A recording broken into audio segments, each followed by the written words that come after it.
ขอต้อนรับเข้าสู่ช่องป้าจำลองสหายหลายคนพอยายนี่ไม่รู้ว่าโชคดีหรือโชคร้ายวะมามาถึงสะพานมิตรภาพไทยลาวก็บอกว่าเขาทำพิธีอะไรคะเขาทำพิธีบวงสรวงพญานาค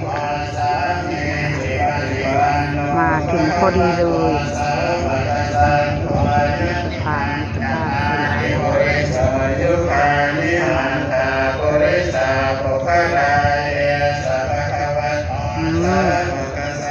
เหมือนฝนจะตก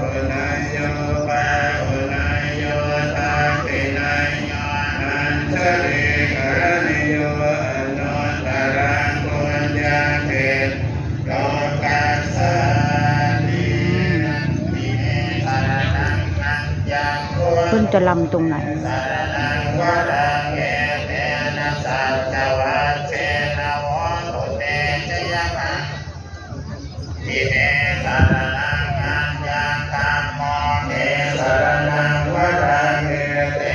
สวยงามมาก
ดูโชว์นี้ก่อนนะคะ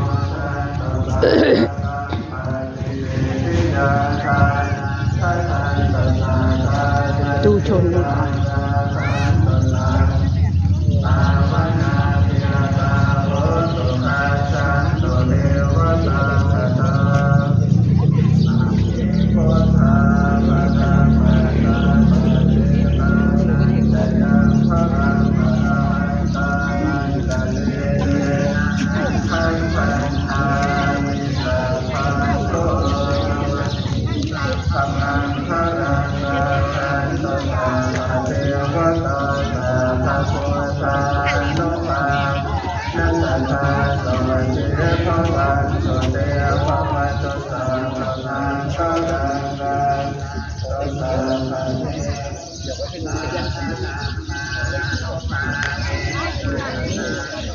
เมื่อฝนมาแล้ว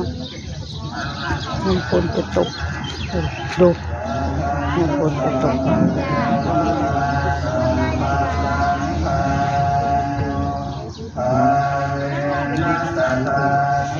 เ